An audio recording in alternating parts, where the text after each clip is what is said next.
Hi there, mga kapatid. So, it's another day again. Ang cover natin ngayon, kukunin ko dun sa SMNI, sa Pulso ng Bayan. So, ito, i-cover natin yung pag-file. A part of it ata yung parang summary ng pag-file ni Kong Marcoleta. I think it will be covered as well yung kay Pastor and at last. Yes, for final na yon. Magra-run na senator si Pastor, and kanina nanood ako sa Banateros and andun lahat, sinabi talaga nila lahat yung reason niya. Nandun si Attorney Mark na nagsabi na napag-isipan talaga due to public demand, kaya nag-file ng candidacy si Pastor. And buti na lang, thankful din tayo, at least hindi man isa sa mga Duterte, although wish natin na sana at least isa sa mga Duterte ang mag-file, pero at least nandyan si Pastor. And then of course Attorney Vic nandyan din. And for me, gaya ng sinasabi natin guys, supportahan natin straight lahat ng mga i-endorse ni Pangulong Duterte. And I think meron din si Willie Revillame, meron din siya, nag-file din siya ng candidacy niya for senator. So I think din siya Duterte supporters din talaga siya. So yun yung mga guys, pero ito titignan ko sa Pulso ng Bayan. Hindi ko pa kasi ito napanood, so sabay-sabay nating panoorin, and tignan natin yung mga messages nila. So let us just start. Sa pork barrel na ginagamit ng mga politiko bilang ayuda tuwing eleksyon hanggang sa pagtitiyak ng murang kuryente. Ilan lamang mga ito sa plataporma ng mga nagdagsaang aspirant sa huling araw ng paghahain ng Certificate of Candidacy at Certificate of Nomination and Acceptance. Narito ang balita ni Jason Rubrico. Wala nang atrasan ayon kay Sagip Party List Representative Rodante Marcoleta na tatakbo sa pagkasenador matapos makapaghain ng Certificate of Candidacy. Isa si Marcoleta sa mga inendorso ni dating Pangulong Rodrigo Duterte. Ang aking paniwala ay ganap na po akong nakahanda. Sa dami po ng mga kababayan natin na nananawagan na sana'y makapaglingkod pa po ako sa mas mataas na level ng ating bansa, ay gusto ko pong paunlakin o paunlakan ang panawagan na yon na ngayon po ay talagang dumarami at lumalawak sa maraming panig ng ating bansa. Wala na pong atrasan ito. Naghain din ng kanyang kandidatura ang dating Executive Secretary ng Administrasyong Marcos na si Attorney Vic Rodriguez na inendorso din ni Pangulong Duterte. Samantala, alamin naman natin ang prioridad ng isang senatorial aspirant oras na manalo sa 2025 elections. Narito ang balita ni MJ Mondihar.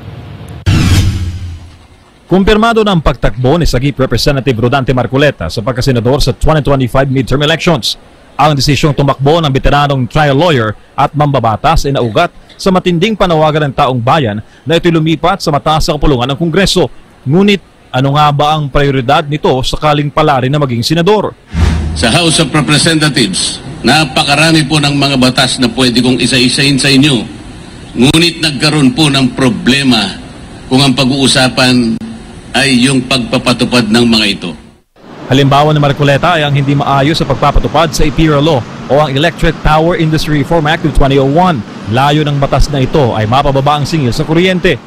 Ang EPIRA po ay nagawa 23 taon na nakararaan. Ngunit hanggat hindi po nyo na ibababa ang presyo ng kuryente, there will be a continuing violation of that law. Pati local government code, hindi rin daw na ipatutupad ng maayos. Anya, nasa 2% lamang na mahigit 42,000 na mga barangay sa buong Pilipinas ang kaya na hindi umasa sa national government. How do you think that the smallest political unit of our society can contribute to the overall development of this country? Kailangan po nating tulungan. Ngunit, hindi po natutupad yung decentralization, yung autonomy yung sinasabi ng batas, sapagkat may sablay nga po ang pagpapatupad nito. Ilan lamang yan sa mga dati ng batas na dapat higpitan ng pagpapatupad. Sa karanasan niya bilang congressman, kulang raw yung isang termino para maisabatas ang isang panukala. Kaya sayang kung hindi ito maipatupad ng tama. Hindi po maganda na makagawa tayo ng napakaraming batas Ngunit parang ilalagay lang natin sa cabinet, napakatagal po ng proseso, napaka-magastos ng paggawa ng mga batas. Nauna nang tumakbong senador sa 2022 election si Marcoleta pero nag-withdraw sa huling bahagi ng kampanya. Tiniyak naman ng kongresista na wala nang atrasan ngayon ang kanyang kandidatura. Para sa Diyos at sa Pilipinas kung mahal, MJ Mondihar, SMNI News. Samantala, 7:43 na po na umaga mga ka-partners. Break lang muna tayo at magbabalik ang pulso ng bayan. Learning the Kingdom of Jesus Christ na si Pastor Apollo C. Kibuloy. At ano-ano ang mga plataforma ng Buting Pastor? Alamin natin yan sa report ni Jason Rubrico. Pastor Apollo Kibuloy is running for Senator of the Republic of the Philippines. Opisyal nang nakapaghain ng kanyang kandidatura ang spiritual leader ng The Kingdom of Jesus Christ na si Pastor Apollo C. Kibuloy sa pagkasenador sa huling araw ng Certificate of Candidacy filing dito sa Tent City ng Manila Hotel. Nais maging senador ni Pastor Apollo upang maging bahagi ng solusyon na re-resolba sa patong-patong na mga problemang kinakaharap ng Pilipinas. Ang focus po niya, bakit siya tumakbo? Dahil sa Diyos at sa Pilipinas nating mahal. It means yung focus ng kanyang platform of government is God-centered, Philippine-centered, and Filipino-centered na platform lalo na sa legislation bilang isang senador. Isa sa mga tututukan ng Butihing Pastor ay ang pagprotekta sa religious freedom ng bawat Pilipino. Nais din ni Pastor Apollo na tiyakin ang pagkakaroon ng libreng gamot at mabilis na serbisyong medikal para sa mga mahihirap. Ang priority po niya, number 1, is yung religious freedom. Naniwala po si Pastor Apollo Kibuloy that religious freedom is inviolable. It means kailangan ang government po natin should secure the holy grounds against state forces.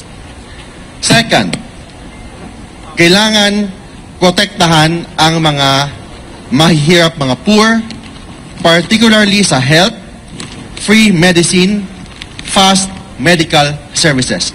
Tiniyak din ni Pastor Apollo na siya ay magiging senador ng bawat Pilipino.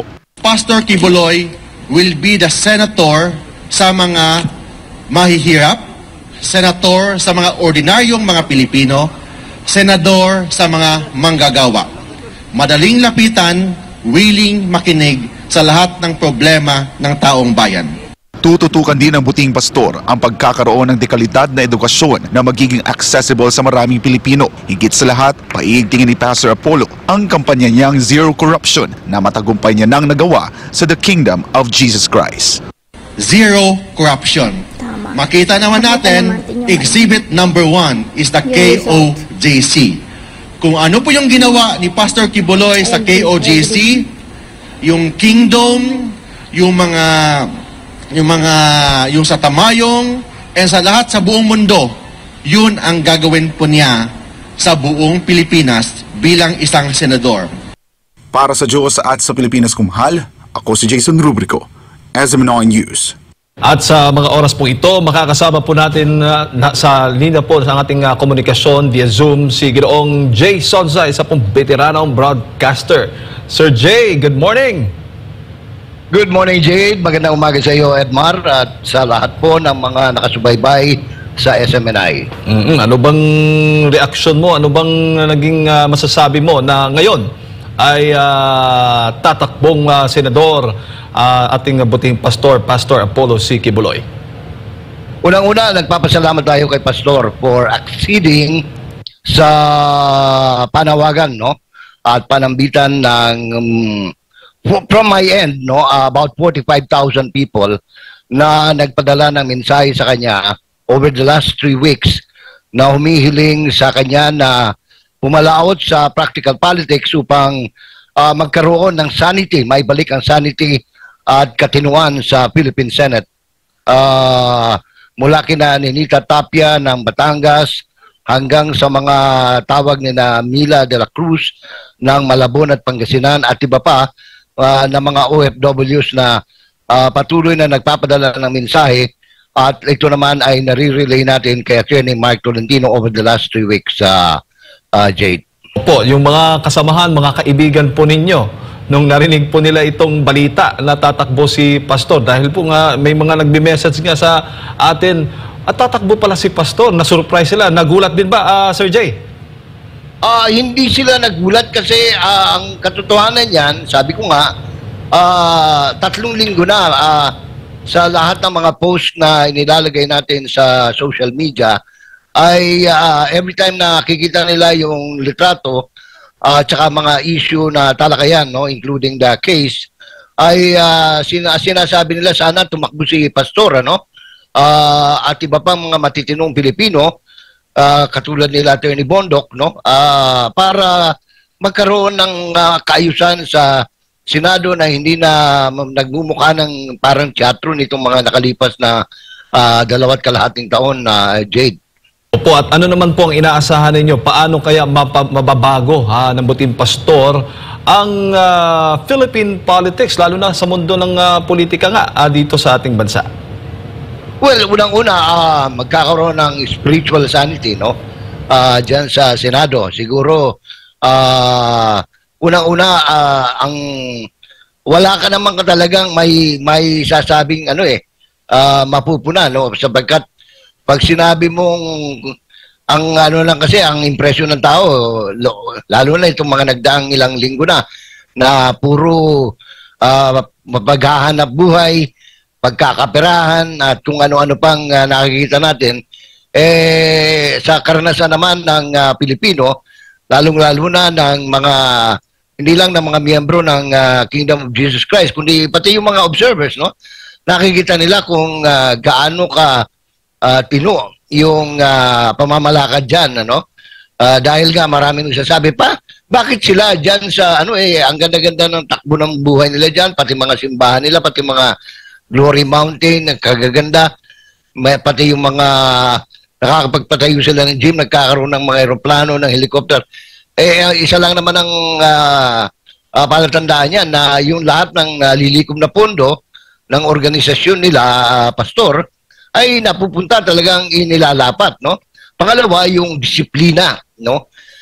Nakita naman natin yan, saksi ang buong mundo, hindi lang Pilipinas, kung gaano kadisiplina na yung disiplina pinakita over the last 16 days, no, na nagkaroon ng siege dyan sa loob ng New Jerusalem, no, dyan sa Kingdom of Jesus Christ religious compound, no.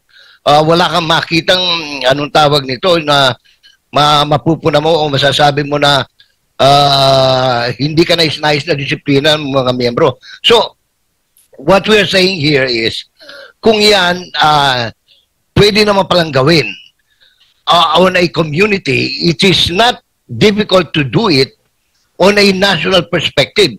Ang kailangan lang siguro ay yung talagang leader who could walk the talk, no, so to speak.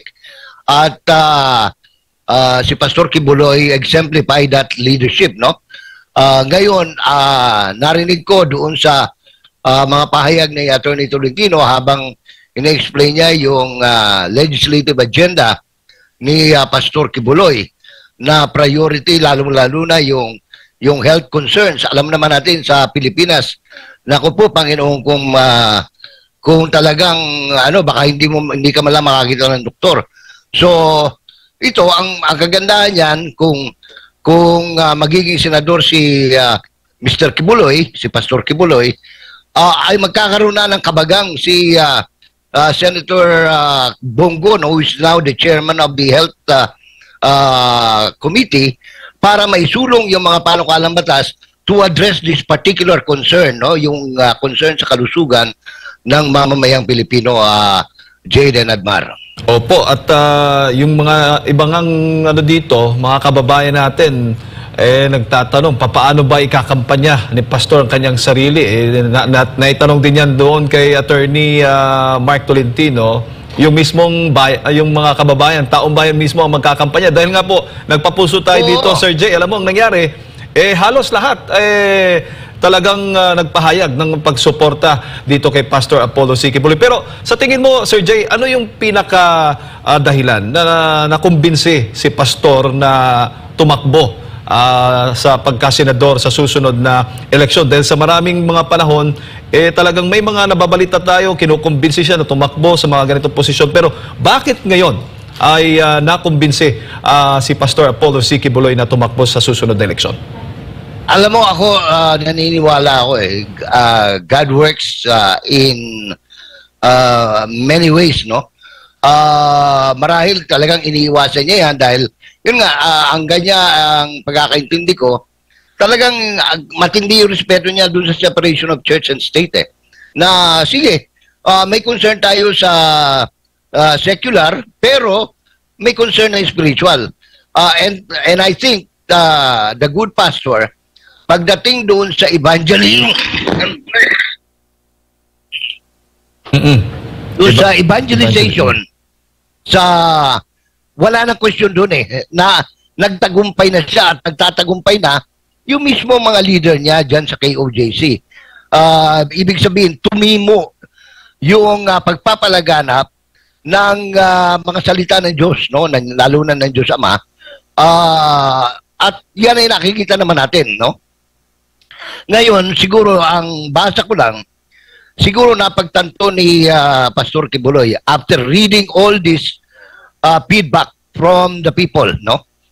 Yung mga comments na pinapadala nila dyan sa SMNI, sa Banateros, dito sa amin sa mga page namin and the other social media platform. Because I understand siya ay nakapagbasa, no? Binigyan siya ng pagkakataon ng ating mga kaibigan na makarating sa kanya itong mga mensaheng ito. At siguro napagtanto niya na total na in good hands yung KOJC. Yung mga ministro dyan, yung mga pastor, yung mga miyembro mismo, okay na sila Dito naman, ang next point naman dito ngayon is the evangelization of the civilian population, no, outside of the community ng Kingdom of Jesus Christ. At doon sa feedback, kung naalala ninyo, Admar at Jade, no, habang nangyayari yung seeds, yung feedback ng mga non-KOJC members, napaka-encouraging na parang sinasabi, hindi po kami KOJC, Katoliko po kami, Iglesia po kami, ano pang denominational, Baptist, pero nakikiisa kami sa sa dinaranas na pagpapahirap diyan sa mga sa loob ng compound ng religious compound ng KOJC. If you remember this, Admar, no? Kaya kung sila mismo naniniwala at naroon na yung senyales, this is the best time na palaganapin pa ito. Hindi from a spiritual perspective, kundi a national discipline na pwedeng magbago, mag-mature yung political well-being ng Pilipino. At ako'y natutuwa na si Pastor Quiboloy acceded, no, dyan sa panawagan ng taong bayan. So, kung ang tanong paano siya mga kampanya? Siguro, the best answer is, ang taong bayan mga kampanya at kung kinakailangan ng Speaker's Bureau, ang daming magbo-volunteer, I'm sure, at isa na po kami dyan. No?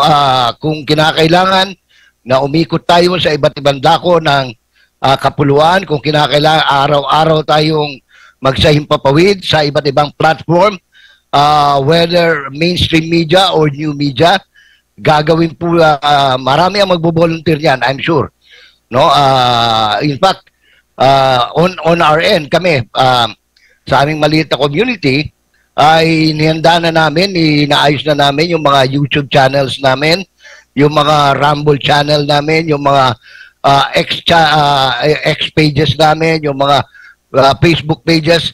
We are all set to do the campaigning for the embattled pastor of the Kingdom of Jesus Christ, Jade. Totoo yan, Sir Jay, dahil saksi tayo ng napakadaming mga Pilipino pala talagang umaasa at nag-look forward sa mga ganitong mga kandidato. At tulad na lamang kay Pastor Apollo C. Quiboloy na example lamang sa kanyang mga nagawa, itong dito sa KOJC, tulad nga lang sinasabi ni Attorney Tolentino, Mark, kanina, maaring mangyari dito sa Pilipinas. At maraming excited dito sa ating comment section na talagang number 1 sa listahan nila si Pastor Apollo C. Kibuloy dahil umaasa sila na mapapaganda lalo ang bansang Pilipinas. Pagdating naman sa qualification, Sir Jay, doon sa COMELEC, kasi alam natin dadaan ito sa proseso, itong lahat ng mga kandidato, itong initial na listahan kasi na nag-file ng kanilang kandidatura, ipoprocess pa yan, di ba, ng COMELEC. What do you think? What do you think sa kwalifikasyon ni Pastor Apollo? Considering sa sitwasyon niya ngayon, number 1, ano bang qualification ito sa ayon sa Ligang Batas? Number 1, a natural-born Filipino citizen. Talagang natural-born si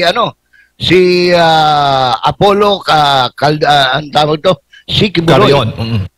Carion. Apollo Carion Kibuloy, natural-born yan, hindi yan cesarean. No, joke lang. Anong tawag nito? Citizen of the Philippines. Resident magmula pinanganak. Hanggang ngayon. Resident ng Pilipinas, no? Must know how to read and write. Si pastor naman, pwede siyang Bisaya, pwedeng Kapampangan, pwedeng English, no? Sa tatlo pa lang yan, no? Wala ng problema doon sa must be able to read and write. Nakakasulat naman yan, magaling sumulat. So doon sa fundamental na pangangailangan, according to the Constitution, pasado siya yan. Ngayon, anong tawag ito? Has he been convicted of crime involving moral turpitude? Hindi, no. Because he has never been. He is facing a complaint, no, before the Pasig Regional Trial Court and the Quezon City Regional Trial Court, cases which were originally dismissed. Na-dismiss na, binuhay lang. And I am confident with the help of God and the brilliance of the lawyers that Pastor Kibuloy will be out in the soonest time. Baka bago pa magpasko, kasama na natin si Pastor, bago dumating yung February 11 na start ng national campaign, kasama na natin siyang umiikot, no? Sa iba't ibang panig ng bansa. So, ano pa bang mga qualifications na kailangan? Good moral character. Nakita natin, unti-unting lumalabas na ngayon yung lahat ng tao na nagpapatunay na trump-up charges ito. Itong mga sinampang kaso sa kanya, no? Yung mga pastoral na sinasabi. At saka, siguro, ako ayoko lang kasing magbanggit. Mataas ang respeto ko sa sub-judice. Kaya hindi ko masyadong pinupuna yung kaso. I will let Attorney Turion and the battery of lawyers to speak for the case. And I am confident that with their brilliance and the truth, no, yung katotohanan, ay magiging daan para ma-dismiss itong kaso sa lalong madaling panahon at tuluyan ng makalaya sa lipunan ang butihing pastor ng KOJC. Sir Jay, si Partner Admar, kasama ko po dito, may mga karagdagang katanungan po sa inyo.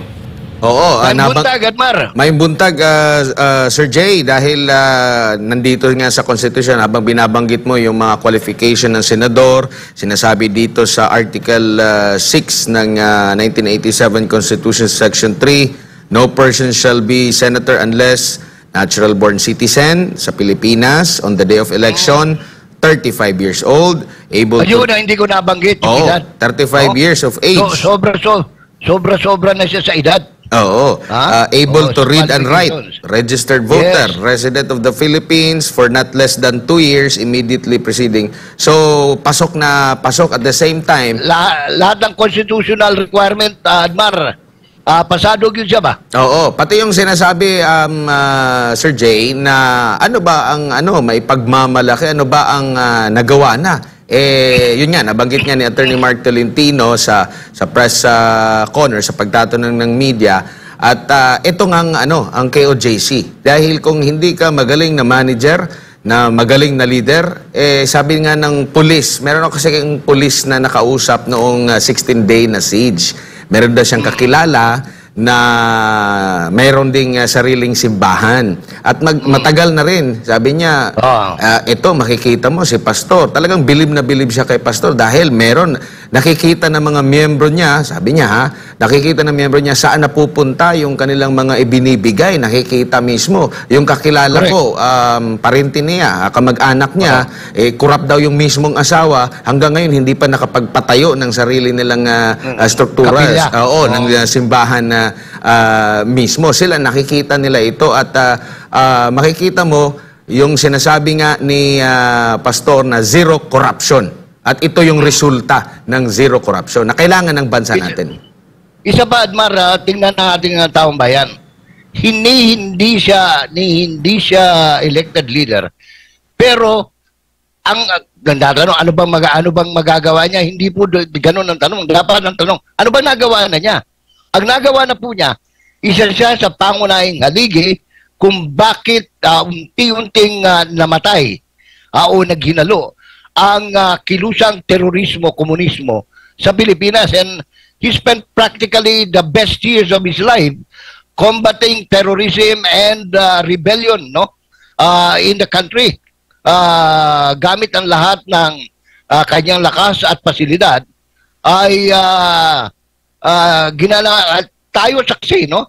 Kaya galit na galit sila Franz Castro, sila Saturo Campo, itong mga sinasabing front people, no, organization ng CPP-NPA, no? Galit na galit sila kay Pastor, galit na galit sila sa SMNI kasi naging matagumpay yung anti-terrorism campaign, anti-NPA, rebellion campaign ng butihing pastor, no? Sa pamamagitan na rin ng kanyang naitatag na network, no? Communications network, yung Sunshine Media Network International, no? So yan yun sa panig lang yan ng peace and order. Tingnan mo na lang kung paano gumanap si Mr. Kibuloy at saka yung buong KOGC community sa pagbibigay ng ayuda.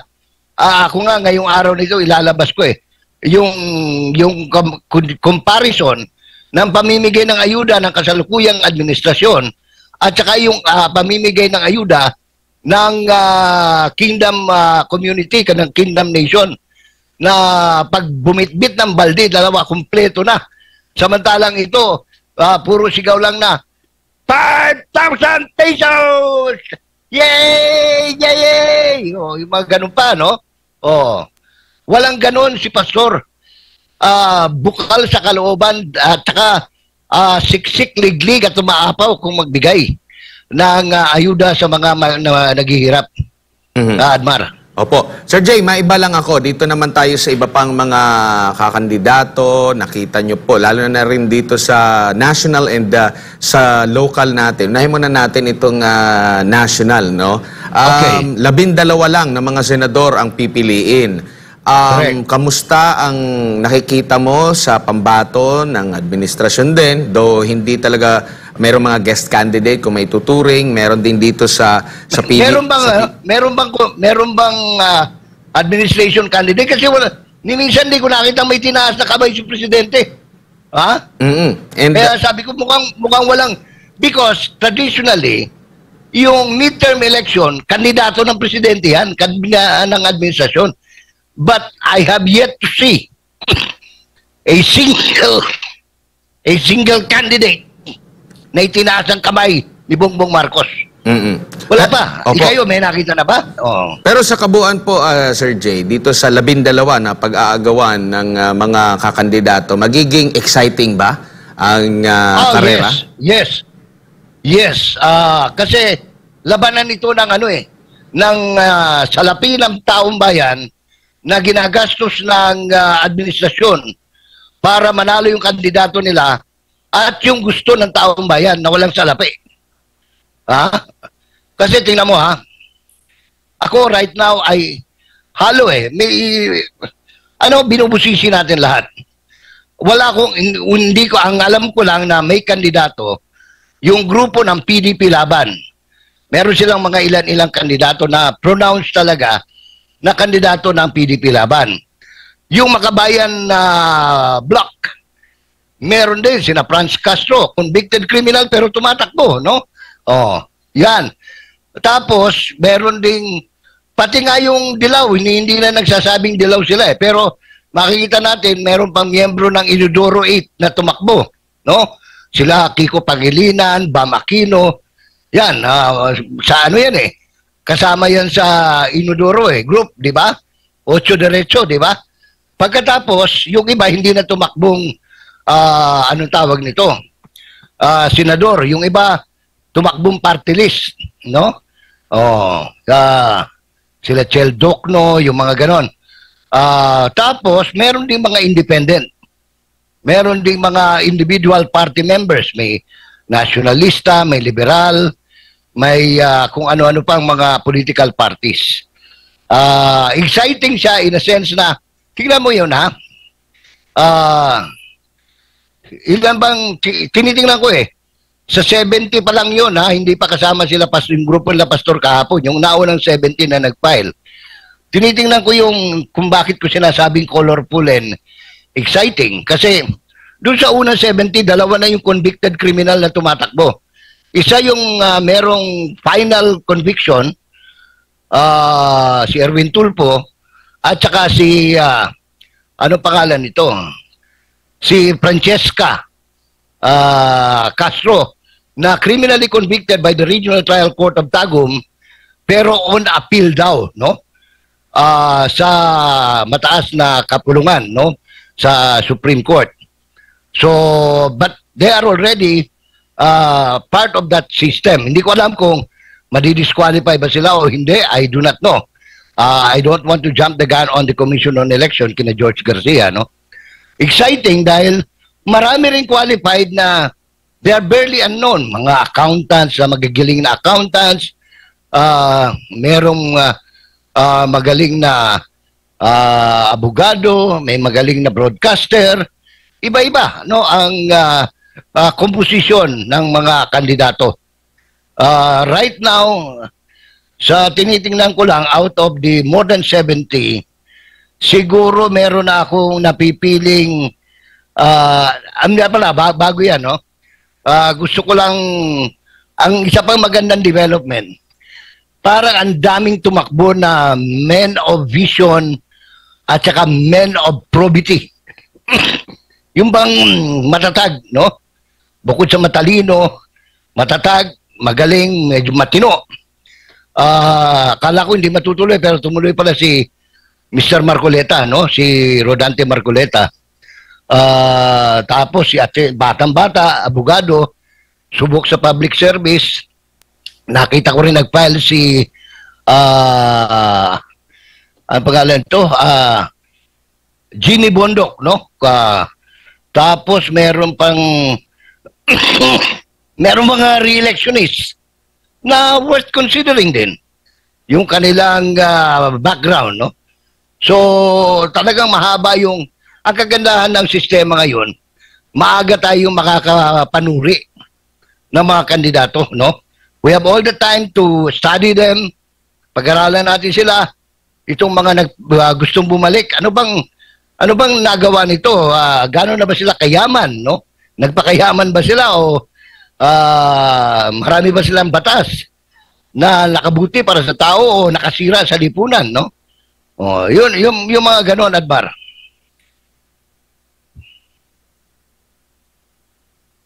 Oo. Siguro, paalala nyo na lang po, Sir Jay, sa ating mga kababayan. Kasi marami nga, may mga luma, may mga kilala na, at may mga bago, may mga social media influencer pa natatakbo mula local, konsehal, hanggang sa pinakamataas, sa pagka-senador. May sapat pa na araw. Mayo pa ng susunod na taon, Pebrero ang halalan. Pebrero, mag-uumpisa na yan sila na February 11. Formal na pangangampanya, pero ngayon wala na yung premature campaigning talaga ng mga paglaban. Wala pa naman kasi campaign period eh. Oo, pero na legal eh. Oo. Ano na lang po ang inyo pong maipapayo sa ating mga kababayan dito sa kanilang pagsusuri lalo na sa pagkasenador, party list, maging sa alkalde sa kanilang mga lugar? Ay, marami pang pagkakataon na makapanuri tayo, mga giliw naming manonood, at tagapakinig. Marami dyan, pamilya kung tumakbo, no? Marami dyan yung may mga kasong plunder, may mga kasong graft and corruption. Suriin po natin mabuti. Ngayon, ang ano lang kasi rito, nitong mga nagdaang 2.5 taon, ang dami nating reklamo. Ang problema natin, ito nangyayari noon pa. Pagka wala pang eleksyon, reklamo tayo ng reklamo. Si ganito, walang kwentang tao, ganyan, walang, magnanakaw sa gobyerno yan, etc. Pero pagdating ng halalan, binoboto pa rin natin, no?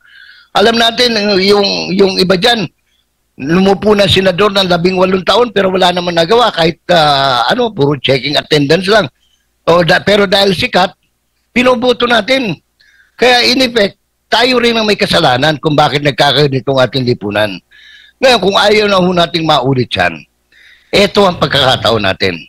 Sa isang malayang eleksyon, ay pwede ho nating kayo na nanonood ngayon, kayong mga butante, ang may pagkakataon na baguhin o isagawa ang pagbabago. Kaya tayo po ay manindigan.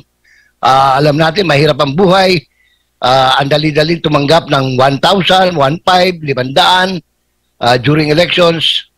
Hihinto na ho natin yung ugaling yan. Dahil dyan tayo napariwara eh. Dyan tayo nabudol ng gusto, no? Wag na ho tayong magpabudol pa, no?